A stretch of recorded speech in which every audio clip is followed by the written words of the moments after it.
Bismillahir Rahmanir Rahim walhamdulillahi Rabbil Alamin wa sallallahu wa sallama ala nabiyyina Muhammad wa ala alihi wa sahbihi ajma'in amma ba'd. معنا في هذه الليلة الدرس الثالث والعشرون. Aujourd'hui, donc en cette nuit, nous verrons le cours numéro 23, toujours dans le livre de la prière. Bab as-Sufuf, le chapitre des rangs. Le chapitre des rangs. ذكر المصنف رحمه الله في هذا الباب ما يتعلق بحكم التسوية وموضع المأموم من الرجال والنساء. L'auteur, il cite dans ce chapitre ce qui est lié au jugement de l'alignement des rangs, ainsi que la position des ma'moum, c'est-à-dire des personnes qui prient derrière l'imam, parmi les hommes et les femmes. وقال العلامة ابن العثيمين رحمه الله, et le très savant Ibn al-Uthaymin rahimahullah, il dit as-sufuf jam'u saf. Le mot as-sufuf, c'est le pluriel de as-saf, le rang. Wal murad huna as-sufuf fi salat al-jama'a. Et ce qui est voulu ici, ce sont les rangs dans la prière commune. Wa hiya min kamali salat al-jama'a. Et les rangs, donc l'alignement des rangs, font partie donc de la perfection de la prière commune, le fait de parfaire cette prière. Wa fi sahih Muslim an Hudhayfa. Attention, donc quand je dis perfection, ça ne veut pas dire que je veux dire que c'est pas obligatoire. On verra ça tout à l'heure. On va voir la divergence inshallah ta'ala. Wa fi sahih Muslim an Hudhayfa ibn al-Yaman. قال رسول الله صلى الله عليه وسلم فضلنا على الناس بثلاث. Et dans le recueil Sahih Muslim, selon Hudhayfa ibn al-Yaman, qui dit que le prophète sallallahu alayhi wa sallam a dit: nous avons été favorisés par rapport aux gens, nous avons été favorisés au-dessus des gens par rapport à trois choses. Ju'ilat sufufuna ka sufufil malaika. Nos rangs ont été faits, ont été placés comme les rangs des anges. Wa ju'ilat lana al-ardu kulluha masjidan. Et la terre tout entière a été placée pour nous comme lieu de prosternation. Wa ju'ilat turbatuha lana tahura idha lam najidil ma. Et sa terre a été placée pour nous comme élément de purification si nous ne trouvons pas l'eau. وقد بين النبي صلى الله عليه وسلم كيف كان صفوف الملائكة حيث قال للصحابة ألا تصفون كما تصف الملائكة عند ربها. Et certes, le prophète sallallahu alayhi wa sallam, il nous a expliqué comment les anges s'alignent dans les rangs, comment ils se mettent dans les rangs, et cela lorsqu'il a dit: n'allez-vous pas vous ranger, vous mettre dans les rangs, comme le font les anges auprès de leur Seigneur? قالوا يا رسول الله وكيف تصف الملائكة عند ربها. Ils dirent: ô messager d'Allah, et comment est-ce que les anges se mettent en rang devant leur Seigneur? Il dit sallallahu alayhi wa sallam: yutimmuna as-sufuf al-awwal wa yatarassuna fi as-saf. Ils terminent, ils remplissent tout d'abord les premiers rangs et ensuite ils se serrent dans le rang. Et ils se serrent dans le rang. Une fois, il y a un frère qui était venu pour me parler de ce sujet. Qu'il est venu à la mosquée, le premier rang il était plein, mais on aurait pu faire de la place parce qu'on garde trop d'espace entre nous. Et donc, il faut qu'on se serre dans les rangs. Parfois, on laisse beaucoup d'espace entre chaque personne, alors qu'on doit normalement se serrer. Mais attention, il ne faut pas aller dans un extrême, il ne faut pas quitter un extrême pour aller dans l'autre. De la même façon, je vous avais déjà cité une fois, un frère qui s'était retrouvé tellement serré dans le rang que je l'ai vu, il priait comme ça. Au lieu de prier tout droit, il a avancé son épaule pour pouvoir mettre ses mains correctement. Non. Ce qui est voulu par le fait de se serrer, c'est le fait donc que vous soyez tous en contact, qu'il n'y ait pas d'espace entre les deux. Mais il ne faut pas exagérer en cela. Il ne faut pas exagérer de telle sorte que tu ne laisses plus d'espace à ton frère pour prier. Il faut faire attention à cela. Et donc le premier hadith qu'il nous cite, l'auteur, عن أنس بن مالك رضي الله عنه قال قال رسول الله صلى الله عليه وسلم سووا صفوفكم فإن تسوية الصفوف من تمام الصلاة. Et donc le premier hadith selon Anas ibn Malik qui dit, le prophète, le messager d'Allah sallallahu alayhi wa sallam a dit, alignez vos rangs, car l'alignement des rangs fait partie de la perfection de la prière. استدل الأئمة الأربعة بهذا الحديث على استحباب تسوية الصفوف. Les quatre imams, Malik, Abu Hanifa, Shafi'i et Ahmed, ils se sont appuyés sur ce hadith pour dire que l'alignement des rangs est recommandé durant la prière. Mustahab, que ce n'est pas obligatoire. Elle est où la preuve dans le hadith? Elle est où la preuve? Je répète le hadith. Sawu sufufakum. Alignez vos rangs. Fa inna taswiyat as-sufuf min tamam as-salat. Min tamam. Car l'alignement des rangs fait partie de la perfection de la prière. Et donc ils te disent ici, le prophète il a cité le fait de parfaire la prière. Ce n'est pas ce qui est obligatoire. C'est connu que dans la prière, ou dans les actes d'adoration, on a ce qui est obligatoire, qui est impératif au serviteur de le faire pour que son acte soit valide. Et il y a aussi ce qui est mustahab, ce qui est recommandé, qui va parfaire son acte d'adoration, le compléter, l'améliorer. Et donc ça, ce n'est pas obligatoire. Ça, c'est l'avis de El-Jumhur, les quatre écoles. وذهبت الظاهرية إلى الوجوب. Et donc l'école zahirite, il voit que l'alignement des rangs est obligatoire. L'alignement des rangs est obligatoire. ووافقهم الإمام البخاري رحمه الله وكذلك ابن تيمية ومن المعاصرين ابن باز والعثيمين والفوزان وغيرهم. Et donc cet avis est l'avis de l'école zahirite, et ceux qui sont d'accord avec cet avis, parmi les savants, il y a l'imam al-Bukhari, rahimahullah, ainsi que Cheikh al-Islam ibn Taymiyyah, et aussi parmi les savants contemporains, nous avons Cheikh ibn Baz, ainsi que Cheikh ibn Uthaymin et Cheikh al-Fawzan, parmi nos savants contemporains qui voient que l'alignement des rangs est obligatoire. Daliluhum, quelle est leur preuve? دليلهم هو الحديث الثاني الذي ذكره المؤلف. Leur preuve, c'est le deuxième hadith que l'auteur il va citer dans ce livre. Et ce deuxième hadith que nous allons lire tout de suite. عن النعمان بن بشير قال سمعت رسول الله صلى الله عليه وسلم يقول لتسون الصفوف أو ليخالفن الله بين وجوهكم.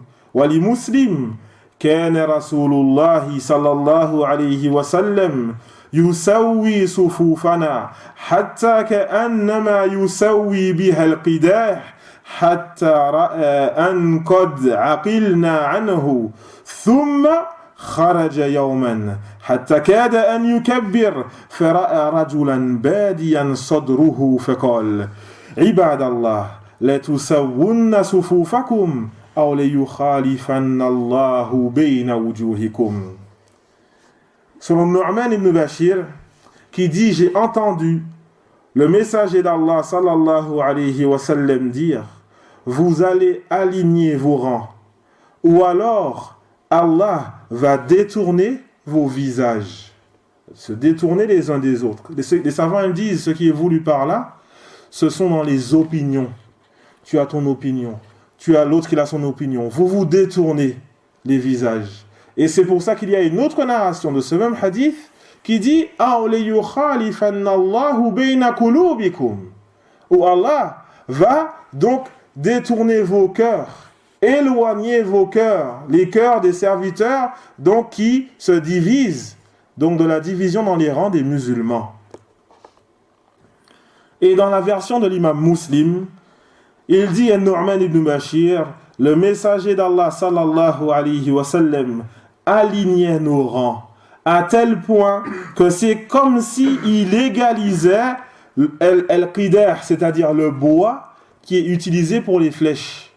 Le bois qui est utilisé pour les flèches, il est connu qu'il faut bien l'égaliser. Pourquoi ?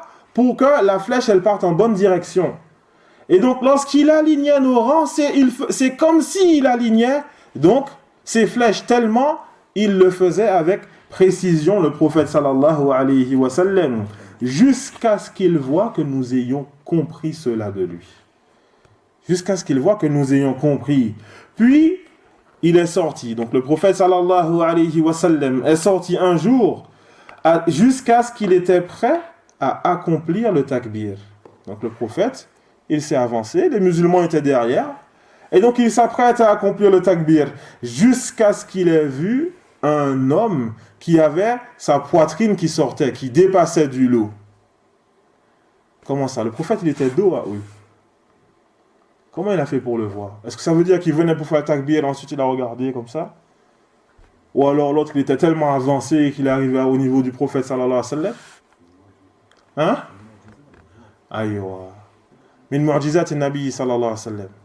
Parmi les spécificités du prophète sallallahu alayhi wa sallam, le fait qu'il voit derrière lui.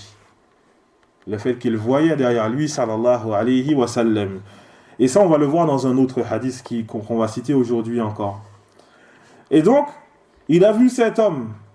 Alors le prophète sallallahu alayhi wa sallam a dit: ô serviteurs d'Allah, vous allez aligner vos rangs, ou alors Allah va faire diverger vos visages, va donc détourner vos visages. ففي هذا الحديث أن تسوية الصفوف واجبة لأن ترك التسوية يؤدي إلى أمر منهي في الشرع. Il y a dans ce hadith le fait que l'alignement des rangs est obligatoire. Car le fait de délaisser l'alignement des rangs implique quelque chose, va entraîner quelque chose qui est interdit dans la législation. Et c'est la division. La division est interdite dans la législation. Et il y a plusieurs causes qui mènent à la division. Parmi les causes, le fait de ne pas s'aligner dans les rangs correctement. Certains peuvent se dire: ah, mais je ne vois pas comment est-ce que ça pourrait entraîner. Comment est-ce que ça pourrait entraîner? Tu ne vois pas? Rappelle-toi du hadith. Le prophète sallallahu alayhi wa sallam qui dit: Qulub bani Adam bayna usbu'ayn min asabi' ar-Rahman yuqallibuha kama sha. Les cœurs des enfants d'Adam, des enfants de Adam sont entre deux doigts parmi les doigts d'Allah. Il les tourne comme il veut. Il détourne nos cœurs comme il veut. Et là, le hadith, justement, il stipule le fait de détourner le cœur. Et donc, on doit faire attention, ne pas s'étonner quant à la division qu'il y a chez les musulmans, quand on voit le peu d'importance qu'on accorde à l'alignement des rangs. Allah tabaraka wa ta'ala a fortement blâmé la division.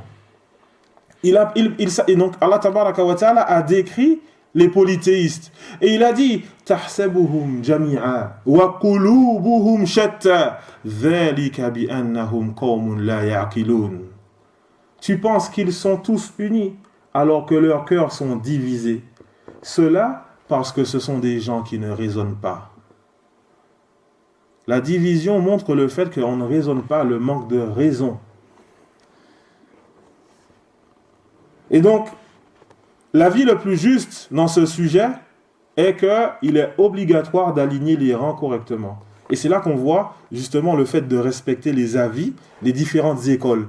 Souvent, je vous avais déjà dit, certains vont donc blâmer l'école zahirite, etc. Ils viennent souvent avec des avis surprenants. Je te dirais oui, c'est vrai. C'est vrai que parfois, l'école zahirite, ils viennent avec des avis qui peuvent être surprenants parfois. Mais regarde ici. Les a'imma al-arba'a sont d'un côté, et de l'autre côté, tu as l'école zahirite qui est venue avec l'avis le plus juste. Et donc, il est important à l'étudiant en sciences de respecter ceux qui l'ont précédé parmi les ulama, de respecter les différentes écoles juridiques qui sont reconnues chez les ulama. أما الحديث الذي استدل به الجمهور فإنه جاء في رواية سووا صفوفكم فإن تسوية الصفوف من إقامة الصلاة. En ce qui concerne le hadith par lequel s'est appuyé la majorité des savants, les a'imma al-arba'a, les 4 écoles, le premier hadith qu'on a vu. Et donc, comment répondre à ce hadith qui montre qu'en fait il est recommandé? Nous dirons non, il n'est pas voulu par là que c'est recommandé. Ce n'est pas parce qu'on dit d'un acte qu'il va parfaire la prière que ça veut forcément dire qu'il est recommandé. Il peut effectivement parfaire la prière et il est obligatoire. De la même façon qu'il a été rapporté une autre narration de ce même hadith dans lequel le prophète sallallahu alayhi wa sallam dit « Vous allez aligner vos rangs car l'alignement des rangs fait partie du fait de conformer la prière, de rendre la prière conforme. » C'est ça qui est voulu par iqamatus salat. Fa iqamatus salat wajiba. Le fait donc de faire en sorte que la prière soit conforme, cela est obligatoire. Et aussi, il a été rapporté que certains compagnons insistaient sur cela quant au fait d'aligner les rangs. Parmi eux, Omar ibn al-Khattab radiyallahu anhu. وأيضا أخرج البخاري في صحيحه باب إثم من لم يتم الصفوف. Aussi, Al-Bukhari, il a cité dans son livre, dans son recueil As-Sahih, le chapitre du péché de celui qui n'a pas rempli les rangs. Selon Anas, radiyallahu anhu, أنه لما قدم المدينة قيل له ما أنكرت منا منذ يوم عهدت رسول الله صلى الله عليه وسلم. Et donc dans Sahih al-Bukhari, selon Anas, lorsqu'il est venu à Médine, donc c'était après la mort du prophète sallallahu alayhi wa sallam, alors il fut dit à Anas, ô Anas, donc là c'est les tabi'in, la génération d'après qui s'adresse à Anas. Ô Anas, quel reproche as-tu à nous faire depuis que tu as délaissé cette période durant laquelle tu vivais à l'époque du prophète sallallahu alayhi wa sallam? Depuis que tu as délaissé le prophète sallallahu alayhi wa sallam, quel reproche que tu as à nous faire? Anas il leur a dit, radiyallahu anhu, fala ma ankartu shay'an illa annakum la tuqimuna as-sufuf. Il dit, non, je n'ai aucun reproche à vous faire, sauf que vous n'alignez pas les rangs.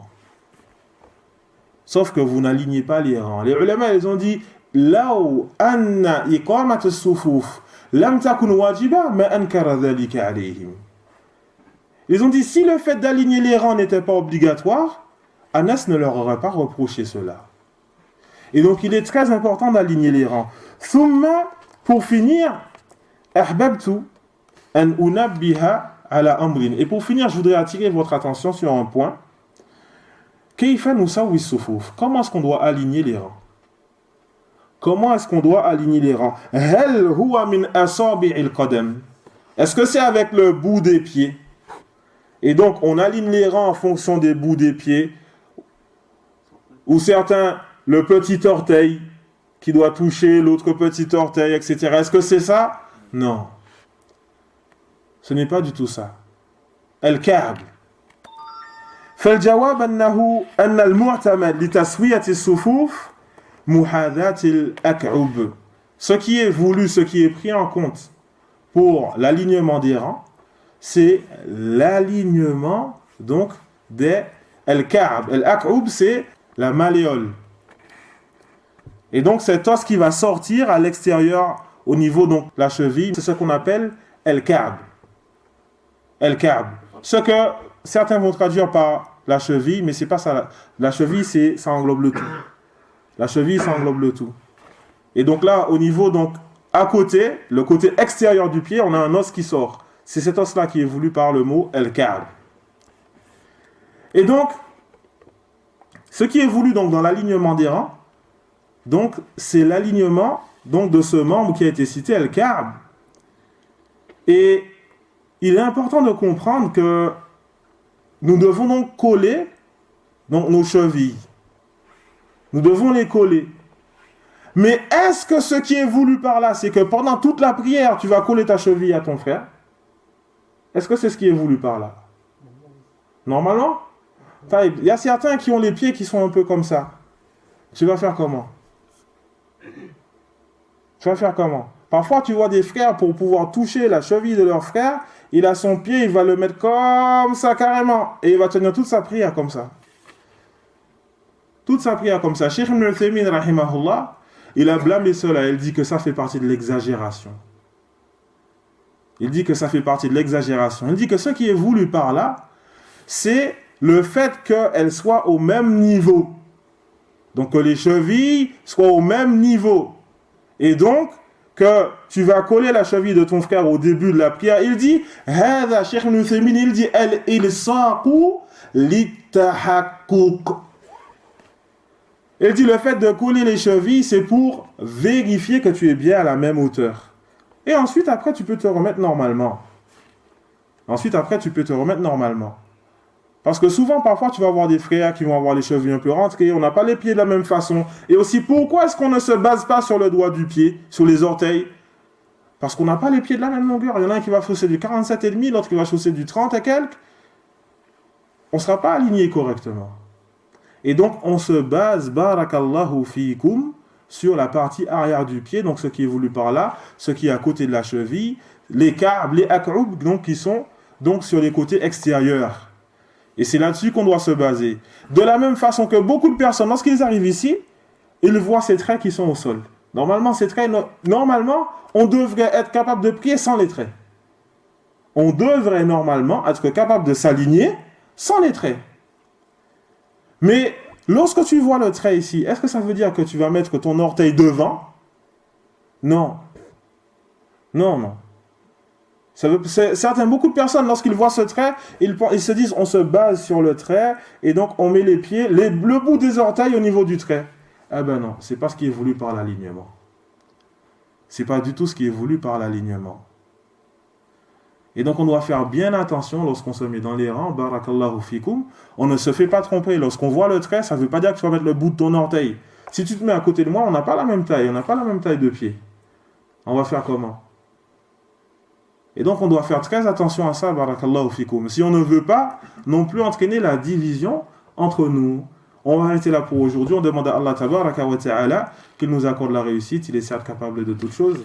Subhanakallahumma wa bihamdika ashhadu an la ilaha illa ant astaghfiruka wa atubu ilayk.